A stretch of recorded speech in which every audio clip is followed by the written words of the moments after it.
몇 시간만 지나면 이게 바뀌어 있어요. 야, 이게 뭐 하루 이틀은 둘째치고 이게 오전에 검색하고 오후에 검색해도 날씨가 막 바뀌어 있는 것들을 보게 됩니다. 그러니까 이게 날씨, 기상청도 지금 난리예요. 기후변화 때문에. 사람들은 욕하지, 점점 날씨를 예측한다는 일은 너무 힘든 일이지. 그런 것 때문에 참 힘든데, 지난주 이제 말씀 속에서 나누면서 저희가 하나님께서 비를 준비하시고 하나님께서 비를 내리신다. 그 비는 우리에게 찾아오시는 성령이시다라고 말씀드렸습니다. 성령께서도요 오시고 우리 가운데 임하시는데, 때로는 예상하신 방법대로 오시기도 하지만 때로는 전혀 예상하지 못한 방법을 통해 우리에게 은혜를 주시기도 합니다. 비라고 하는 것이 마치 눈에 보이는 이 물도 구름에서 물이 되어서 비가 내리는 것도 요즘 전혀 예측하기 힘든 세상인 것처럼, 하나님의 은혜도 때로는 우리가 전혀 예상하지 못한 방법을 통해 예기치 못한 또 방법들을 통해서 우리에게 주어지기도 한다는 것입니다. 오늘 본문은요 온통 예상치 못한 일들로 가득 차 있습니다. 하나님은 항상 일반적이거나 아주 전형적인 방법들을 통해서, 당연하다고 여겨지는 방법들을 통해서만 일하시지는 않습니다. 때때로 하나님은 우리가 전혀 예상하지 못한 방법으로, 때로는 우리가 전혀 예상하지 못한 리더를 통해 예상하지 못한 수단들을 사용하셔서 일하시기도 한다는 것입니다. 오늘 말씀을 통해서요 우리의 모든 예상을 뛰어넘어 일하시는 그 주님을 우리가 다 함께 찬양하고 예배하면서, 결국은 그러나 우리에게 은혜 주시기를 기뻐하시는 그 하나님 앞에 더 가까이 나아가는 시간 되었으면 좋겠습니다. 할 얘기가 너무 많은 본문이지만 시간이 제한되기 때문에 곧바로 본문으로 들어가 보겠습니다. 오늘 본문에는 이제 3장, 이제 오늘 우리가 읽진 않았지만 오늘 읽은 본문 앞부분의 온니엘에 대한 이야기입니다.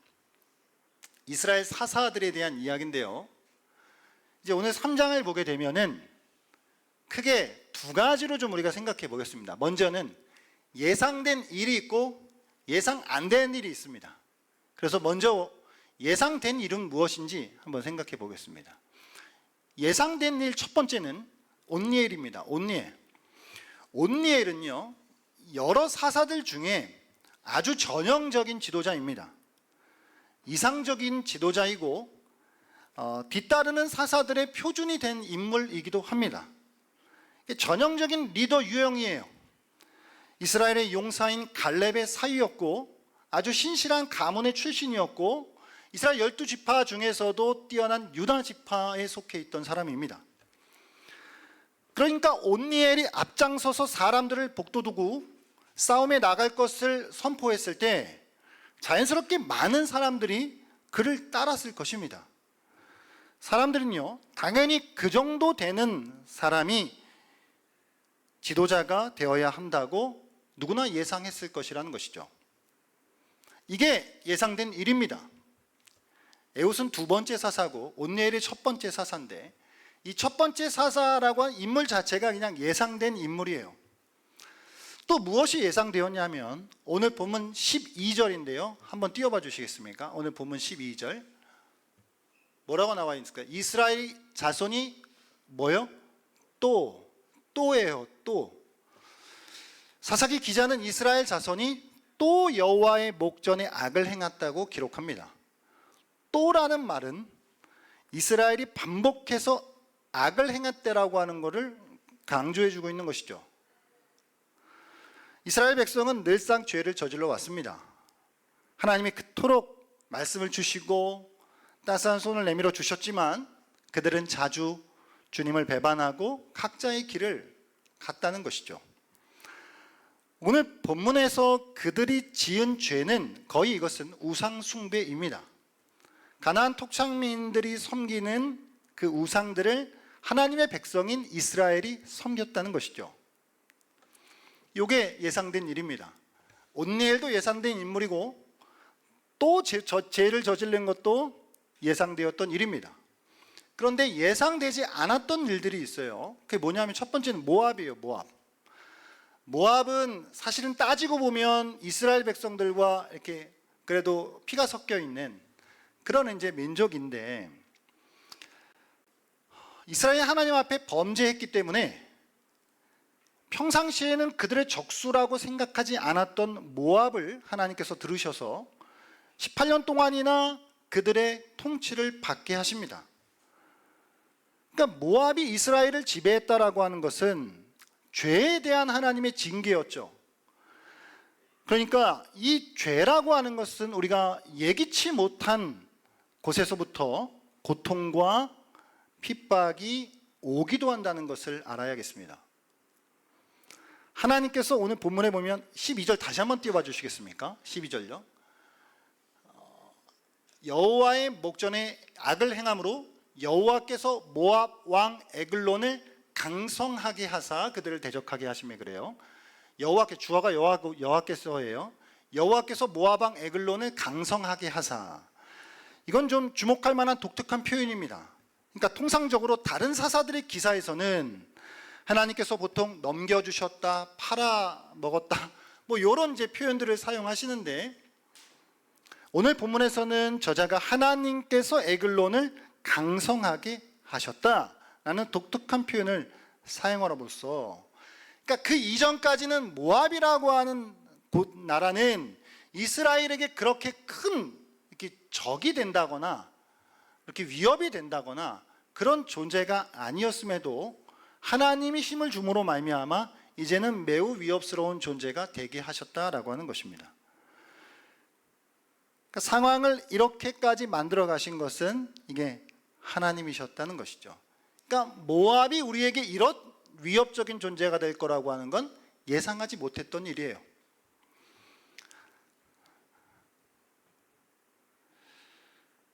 눈앞에 닥쳐온 이런 낯설은 현실이 이스라엘에게 꽤나 압박이 되었을 것입니다. 평소에 적수로 생각하지 않았던 별 볼 일 없는 자들이 어느 순간 그 세력을 확장해서 쳐들어왔기 때문이죠. 두 번째 예상 안 된 일은 에훗이에요. 에훗. 온니엘에 비하면 상대적으로 에훗은 의외의 인물입니다. 에훗을 오늘 설명하는 수식어가요, 베냐민 사람 게라의 아들 왼손잡이다 그래요. 재밌는 건 베냐민 오른손의 아들이다 라는 뜻이거든요. 오른손의 아들이라고 하는 뜻을 가진 지파의 왼손잡이 에훗이 등장합니다. 여러분, 우리가 성경을 보면 오른쪽이라고 하는 것이 가진 의미들을 좀 이렇게 접하게 되잖아요. 하나님의 권능과 능력, 축복을 상징할 때 오른쪽을 많이 사용하십니다. 야곱이 요셉의 아들들을 축복할 때도 그래서 장남 므낫세를 축복하기 위해 오른손 위치에다 장남 므낫세를 앉히고 왼쪽에다가 에브라임을 앉혔는데, 이게 이제 결국은 교차가 되면서 에브라임이 축복을 받게 되었죠. 오른손으로. 하나님께서는 오른손으로 자신의 백성들을 축복하겠다고 하십니다. 오른손으로 그 백성의 원수를 멸망시키셔요. 하나님은 오른손에 그 영원한 즐거움이 있다 하시고, 심지어 하나님의 보호자 우편에 아들 예수 그리스도가 앉으십니다. 그러니까 이것은 상징적인 거, 이게 진짜 뭐 물리적인 게 아니라 어느 쪽부터 오른쪽에 앉히시면 안 돼요. 그러니까 오른쪽은 권능과 영광과 축복을 나타내는 것이죠. 그런데 오늘 사사 기자가 왼손잡이라고 이 표현을 했는데, 이게 이제 정확하게 히브리어 원어로는 무슨 의미냐면 오른손이 닫힌이에요. 그러니까 오른손이 제한된, 그거를 번역을 왼손잡이라고 번역을 해놓은 거예요. 그러니까 이건 오른손을 자유롭게 쓸 수 없는 사람이라고 하는 말이죠. 에훗이 두 가지 케이스가 있을 거예요.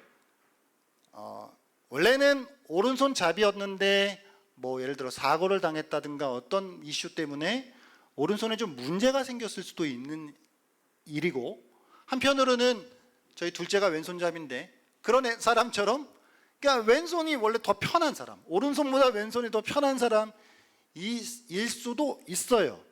그러니까 이게 원문상으로는 정확하게 알 수가 없습니다. 그러나 원문상으로는 정확하게 파악이 어렵지만 이게 맥락이라고 하는 게 있잖아요. 정황이라고 하는 게 있잖아요. 이 본문의 맥락과 정황적인 측면에서 볼 때 에웃은 분명 오른손 기능에 문제가 있었던 것으로 보는 것이 맞습니다. 왜냐하면 그랬기 때문에 그가 이 에웃이 모압 왕 에글론 앞에 상대적으로 다른 사람보다 쉽게 나아갈 수 있었던 거예요. 왕과 독대하는 것까지 가능했던 것이죠. 그러니까 에웃의 이런 신체적인 결함 때문에 모압 사람들은 이 에웃을 이게 치안상 그렇게 위협적인 존재로 여기지 않았던 것입니다. 그러니까 이게 벌써 몇천 년 전에 이게 장애인들에게 오늘날보다 훨씬 더 잔혹했던 그 사회 속에서 에웃은 다른 사람들로부터 무능하게 여겼을 거예요. 아무도 그를 높여주거나 누군가 그를 따르겠다라고 나서지 않았을 사람이라는 것이죠. 그러나 에웃을 하나님이 택하셨습니다. 이게 에웃이 왼손잡이라고 하는 이 이야기가 사실 오늘 본문 속에서 정말 중요한 그런 포인트입니다. 오늘 본문 이야기는 왼손잡이인, 곧 이게 왼손잡이, 오른손에 문제가 있는, 예상하지 않은 그 인물을 통해 하나님이 일을 이루시기 때문입니다. 본문 기사 전체를 통해서 벌어지는 일은 우리가 예측할 만한 것이 아니라는 것입니다. 이 두 번째가 이제 에웃이 예상이 안 된 거예요. 그리고 또 에웃이 등장하는 것도 예상이 안 돼 있습니다. 에웃의 경우에는 온니엘처럼 예를 들어 여호와의 영에 의해 권능을 받았다거나 이스라엘의 사사가 되었다라고 그렇게 기록되어 있지 않아요. 그렇다고 모압 왕을 죽이기 전에 에웃이 모압에 대항할 군대를 막 먼저 모집했다라고 되어 있지도 않습니다. 에웃은 오히려 패배한 백성들, 굴욕적인 백성들, 그 비참함을 상징해주는 조공을 바치는 것, 공물을 바치는 그 임무를 수행하는 사람이었는데 그걸 그의 전략으로 삼았다는 거예요. 공물을 바치는 거가 적을 깨뜨리는 전략이 되었다라고 하는 건 예상하지 못한 일이죠. 그리고 그것도 혼자 합니다. 혼자. 자신 홀로 일을 꾸미고 자신 홀로 에글론 모압 왕을 찾아가서 그를 암살하게 되는 것이죠. 전혀 예상하지 못했던, 누구도 예측하지 못했던 일이라는 것입니다. 자, 오늘 에웃의 전략을 한번 보겠습니다. 에웃의 전략. 이제 전체 본문의 흐름인데 잠깐 제가 한번 언급해 드리겠습니다. 오늘 전체 본문의 흐름은 에웃이 일단 모압 왕을 죽이기로 혼자 계획하고 혼자 이걸 다 생각한 다음에 그걸 이제 실행하는 거예요. 근데 평소 때처럼 그가 치안상 모압 사람들에게 그래도 안전한 인물이라고 여겨졌기 때문에 오늘도 본문에 보니까 모압 왕 에글론에게 조공을 바치러 들어갑니다. 그런데 오늘은 다른 날과 다르게 칼을 한 요만큼 되는 칼을 오른쪽 허벅지에다가 숨겨서 들어가요.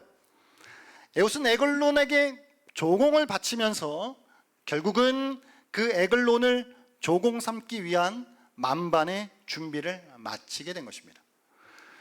자, 이제 사람들과 같이 공물을 바치고 돌아갑니다. 바칠 거 바쳤으니까 돌아가는 거예요. 다 돌아갔는데 오늘 19절 말씀 한번 봐주시겠습니까? 19절 말씀. 자기는 에웃이에요. 에웃은 길갈 근처 돌 뜨는 곳에서부터 돌아와서 그래요.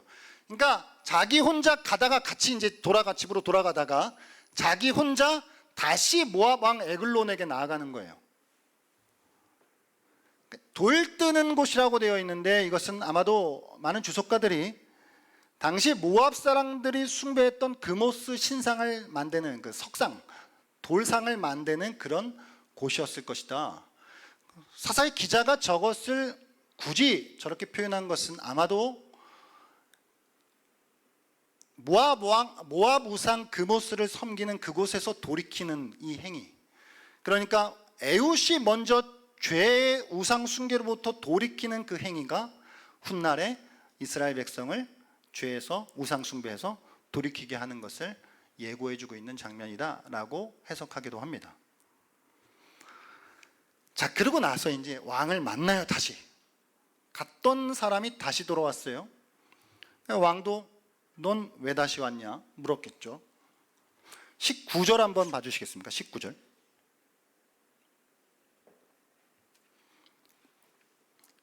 뭐라고 얘기하냐면 이르되 왕이여 내가 은밀한 일을 왕에게 아뢰려 하나이다 그래요. 그러니까 뭔가 지금 내가 중요한 이야기를 왕에게 할 게 있다라고 속삭였겠죠. 아주 그냥. 그러자 모압 왕 에글론이 뭔가 좋은 게 왔나 보다. 그래서 주변에 있던 사람들을 다 나가게 합니다. 왕과 에훗 둘밖에 없습니다. 왕과 독대한 에훗이 왕에게 전할 비밀스러운 하나님의 명령이 있다고 해요. 오늘 본문 20절인데요. 20절 한번 띄워주세요. 여기 보니까 에훗이 이르되 중간에 보세요. 에훗이 이르되 내가 하나님의 명령을 받들어 그래요. 그러니까 아마도 에글론 입장에서 생각해 볼까요? 에글론 입장에서는 갔던 게 자기만 혼자 이렇게 또 조용히 몰래 와가지고 할 얘기가 있다네, 은밀한 얘기가 있다네, 너 하나님의 명령을 가지고 왔다네, 이렇게 이야기를 하니까 모압 왕이 아마 뭐라고 생각했을까요? 혹시 무슨 반역을 꿈꾸는 것에 대한 정보를 제공하려고 하나? 아니면 조공을 더 많이 바칠 수 있는 어떤 그 방법을 나한테 일려주려고 하나? 아무튼 이런 식으로 머리가 아마 돌아갔겠죠. 그러니까 이제 둘만 남게 되었던 것입니다. 그러자 이제 에훗은 숨겨두었던 칼, 오른쪽에서 왼손으로 칼을 빼서 에글론 왕을 찌릅니다. 이게 얼마나 깊숙이 찔렀는지 들어간 칼날 때문에 내장과 이 배설물들이 흘러나왔다는 것인데요. 그러니까 이것도 이제 많은 주석가들은 배설물이 흘러나옴으로 인해서 밖에 있던 그 신하들이 이제 죽이고 나서 에훗이 도망가야 되잖아요. 근데 이제 왕이 왜 안 나오지? 용변을 보고 있는구나, 이 냄새가 나니까. 그렇게 착각을 하게 해서 도망갈 시간을 벌게 되었다라고 보기도 하는 것이거든요. 자, 오늘 이제 19절 말씀 다시 한 번만 드려요. 죄송합니다. 오늘 본문을 자주 봐야 되는데 19절 은밀한 일 맞나요? 저 중간에 은밀한 일, 저 은밀한 일과 20절에 하나님의 명령, 저 중간에 하나님의 명령 보이시죠? 저게 일과 명령이 같은 단어예요. 그러니까 저게 다바르라고 하는 단어인데, 그러니까 은밀한 말이 되는 거예요. 사실은 은밀한 일. 그러니까 저건 그러니까 이렇게 바꿀 수 있는 거예요. 은밀한 말도 되고 은밀한 일도 되는 거예요. 그러니까 하나님의 명령도 하나님의 말씀이 되고 하나님의 명령이 되고 하나님의 일도 되는 거예요. 그러니까 그렇게 다 이게 서로 상호 교차적으로 사용할 수 있는 말이죠. 그러니까 지금 에훗은 은밀한 일, 은밀한 말, 하나님의 일, 하나님의 명령을 가지고 온 거예요. 그런데 사실은 그가 진짜 가지고 왔었던 건 뭐죠? 저만 재밌습니까? 그가 진짜 가지고 왔었던 건 칼이에요. 자, 저는 여기서 히브리서 4장 12절 말씀이 대번에 떠오르더라고요. 하나님의 말씀은 살았고 운동력이 있어 좌우의 날선 검과 같다라고 하잖아요. 그러니까 하나님의 말, 하나님의 일, 다바르를 가져왔는데 그게 결국은 칼이 되어 적장 왕을 찔러 들어가게 되었다. 그래서 그를 결국 죽임으로 말미암아 에글론은 조공에 대한 아마 정보를 기대했었을 것인데 결과적으로는 그 에글론이 이스라엘 앞에 바쳐지는 조공이 되었던 것이죠. 비도난 에글론은 이스라엘 백성에게서 곡물을 그렇게나 받아먹어서 아주 살이 디륵디륵 찌더니 끝내는 에훗이 주는 칼까지 먹어버린 그런 상황이 되었던 것입니다. 그러고 나서 이제 27절과 28절 말씀을 보게 되면요, 이제 무슨 내용이냐면 에훗이 군대를 소집해요. 에훗이요. 27절 한번 띄워주시겠습니까?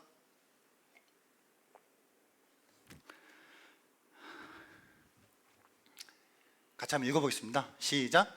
그가 이르러 에브라임 산지에서 나팔을 불매 이스라엘 자손이 산지에서 그를 따라 내려오니 에훗이 앞서가며 28절도요. 그들에게 이르되 나를 따르라 여호와께서 너희의 원수들인 모압을 너희 손에 넘겨주셨느래 하며. 여기까지. 자, 이제 27절 28절에서 모압이 군대를 소집해요. 나팔을 불면서 소집하니까 이제 그가 에글론을 죽였다라고, 그래서 이제 우리 함께 나가자라고 외치니까 사람들이 모이기 시작한 것이죠. 자, 그런데 만약에 한번 가정은 뭐 나쁜 게 아니니까 에글론이 모압 왕 에글론을 에훗이 모압 왕 에글론을 혼자 암살하는 일이 없이, 자기가 지금 오른손에 문제가 있는데 그 인물이, 전혀 예상하지 않았던 그 인물이 갑자기 어느 날 딱 나가가지고 나팔을 불면서 군대를 소집하면 모일 사람이 있을까요? 없죠. 누가 모입니까? 너나 나가라. 모이지 않았을 그 인물인데 지금 하나님이 준비케 하셔서 왕을 죽이게 하셔서 에훗이 사람을 모았는데도 불구하고 사람이 모이게 하는 그런 놀라운 일을 일으키시는 거예요. 전혀 예상하지 않았던 일이죠. 할렐루야. 만약 에훗이 단독적으로 에글론을 죽이는 성과를 내지 못했다면 이스라엘은 절대로 에훗을 따라 싸우지 않았을 거예요. 결국 에훗과 이스라엘 백성들은 모압과의 전쟁에서 크게 승리를 하고요, 이후에 이스라엘은 80년 동안이나 평온한 때를 보내게 됩니다. 하나님께서 이렇게 준비하시는 거예요. 할렐루야. 하나님이 에글론으로 먼저 왕을 같은 애씨라 자꾸 헷갈리는데요, 에훗으로 에글론을 죽이게 하셔서 그가 왼손잡이였음에도 불구하고, 그러나 그가 가지고 있는 약점이 오히려 장점이 되게 하셔서 왕을 죽이게 하고 그가 군대를 소집해 결국 모압을 쳐서 이기게 하시는, 그래서 그 평온한 때를 보내게 하시는 이 하나님의 이 작업. 여러분, 우리가 준비하시는 하나님을 보통 성경에서 뭐라고 얘기하죠? 여호와 이레. 여호와 이레는 우리가 준비하시는 하나님을 보통 우리가 표현할 때 사용하는 말인데, 그러니까 에훗을 이스라엘의 리더로 세우기 위해 왕 에글론을 암살하는 것으로 하나님 준비하셨던 것이죠. 그러니까 이 여호와 이레라고 하는 말이 좀 어려우신데, 뭐 어렵지도 않죠. 준비하시는 하나님이신데 요거를 축구 용어로 하면 뭐예요? 빌드업이죠. 요거를 바둑 용어로 하면 뭐예요? 포석이죠. 요거를 소설 용어로 하면 뭐예요? 복선이에요. 요걸 성경 용어로 하면 뭐죠? 예표입니다. 오늘 본문을 통해 보여지는 에훗은 그 누구보다도 기대되지 않았던 왼손잡이였던 분을 가리키고 있어요. 그분은 그의 백성을 위해 홀로 승리를 이루셨습니다. 사람들에게 어떤 도움도 받지 않으셨죠. 그리고 그분은 에훗처럼 자신의 연약함을 통해 그분의 백성의 원수를 쳐서 무찌르십니다.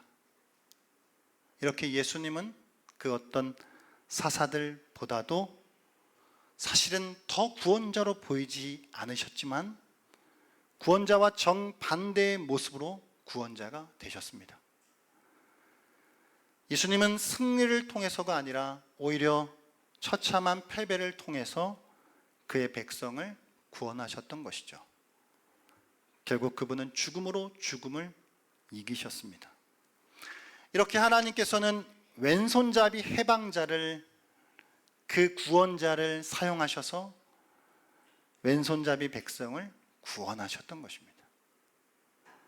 우리가 전에 어떠했던지를 우리가 생각해 본다면 왼손잡이를 통해서라는 정말 예상하지 못했던 뜻밖의 방법으로 하나님이 이미 우리를 구원하셨고 축복하셨다는 사실을 알게 될 것입니다. 또한 왼손잡이인 우리야말로 그 은혜의 가장 예상치 못한 수혜자라는 사실을 알게 될 것입니다. 사랑하는 여러분, 예측 불허의 시대를 살아가고 있는 저와 여러분 가운데 모든 것이 변하고 예상하지 못하게 흘러가는 시대를 살아가고 있는 우리들에게 성경은 우리에게 결코 변하지 않는 것이 있다고 말씀합니다. 무엇일까요? 하나님의 최종 목적은 결코 변하지 않습니다. 그분은 자신이 하신 말씀을 결국 행하실 것입니다. 하지만 그분이 어떻게 그것을 행하실 것인가를, 어떻게 그것을 행하실 것에 대한 문제는 별개의 문제입니다. 첫 번째 사사인 온니엘은 매우 전형적이고 예상되는 리더였지만 그 뒤에 이어 나오는 에훗은 누구도 예상하지 못했던 리더였습니다. 여러분, 예수님은 자기 백성들의 삶을 책임지고 계십니다. 온 세상의 역사는 주님의 이야기이죠. 예수님은 사사이시고 그분이 모든 결정을 내리십니다. 우리는 정녕 그분이 하겠다고 분명하게 약속하신 것을 주님께 요구할 수 있지만 우리 중 그 누구도 예수님에게 어떤 식으로 해야 한다고 요구할 권리는 없습니다.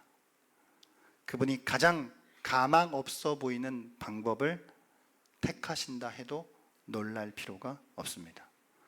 때로는 궁핍함을 통해 질병과 좌절이나 실패와 같은 매우 왼손잡이적인 것들을 통해서 하나님은 우리를 은혜의 자리로 이끌어 놓으십니다.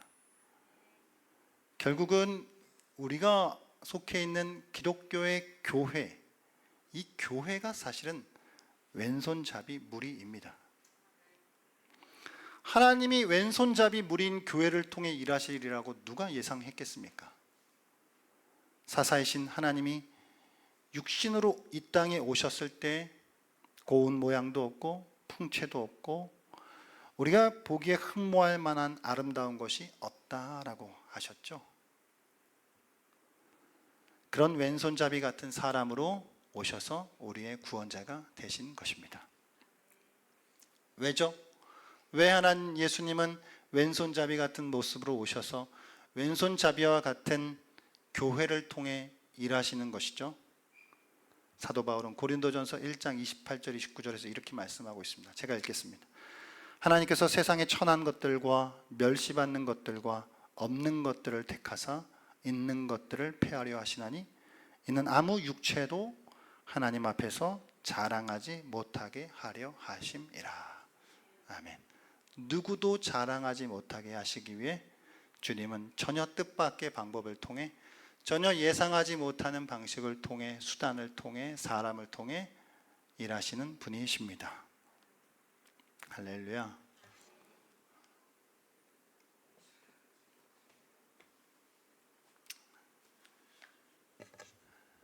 예상대로 흘러가면 우리가 그걸 뭐라고 부르죠? 상식이잖아요. 상식. 은혜가 아니죠. 상식이에요. 누구나 예상한 대로 흘러가면 우리는 그것을 상식이라고 하는데 세상 만사가 상식대로만 흘러가면 지루하고 따분합니다. 때로는 뜻밖의 일들이 일어나는 것이죠. 그것으로 하나님은 우리에게 더 큰 감동과 더 큰 기쁨을 주시는 것입니다. 어느 것도 예측할 수 없고 예상할 수 없는 세상 속에서 우리에게 주어지는 은혜도 예상치 못하게 오지만 그러나 불변하는 한 가지 사실, 하나님의 최종 목적은 변하지 않고 진리의 말씀은 변하지 않는다는 그 사실을 붙들고 하나님 앞에 나아가는 저 여러분이 되었으면 좋겠습니다. 전혀 예상하지 못하게 하시는 하나님의 일하심이 우리를 더 겸손하게 하고 더 하나님을 의지하는 자리로 끌어다 놓는 것입니다.